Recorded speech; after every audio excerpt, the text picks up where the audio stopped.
In the 4 years since John McCain's passing, the world, as he once knew it, turned on its head. Courage, honor, and service to country were the core of John McCain's existence. And now, if you're a Republican and have any thoughts of winning a primary, you're under a great deal of pressure to pledge allegiance to Donald Trump. As ABC 15 political reporter Mark Phillips reports, today the grand old party has little room for mavericks. This was a fundraiser. Max Foss began his life in politics working as an intern for Senator John McCain in 1992. We created this maverick image. Over the years, Foss rose through the ranks, becoming treasurer of the 2000 McCain for President campaign. I think he would chuckle and laugh a little bit that they're still attacking him 4 years after he passed away. With the sweep of Trump-endorsed candidates in the Arizona Republican primary, the bashing of McCain's legacy reached new heights just a few days later at the Conservative Political Action Conference. We drove a stake through the heart of the McCain machine. What they don't realize is the McCain machine isn't about one person. It's an idea, right? It's standing up for what we believe is right.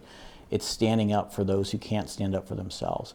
It's standing up and being an American. Like in 2008, when presidential candidate John McCain set the record straight about Barack Obama for a woman who attended one of his town hall meetings. He's an Arab. He is not.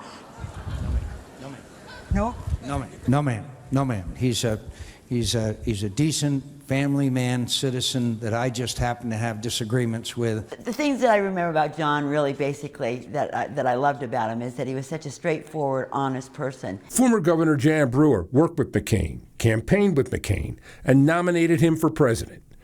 Brewer believes the people who attack McCain now just don't understand how government works. You've got to be able to find pathways to get things solved and delivered. And he worked extremely well across the aisle, and he worked extremely well within his caucus.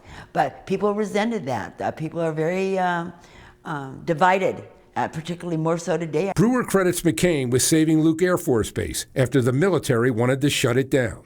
The Rio Salado Project and the Americans with Disabilities Act also stand out as McCain legislative achievements.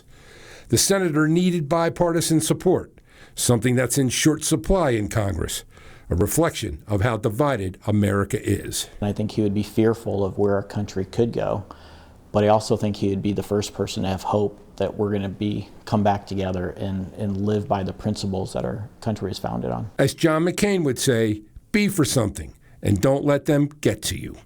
Mark Phillips, ABC 15, Arizona.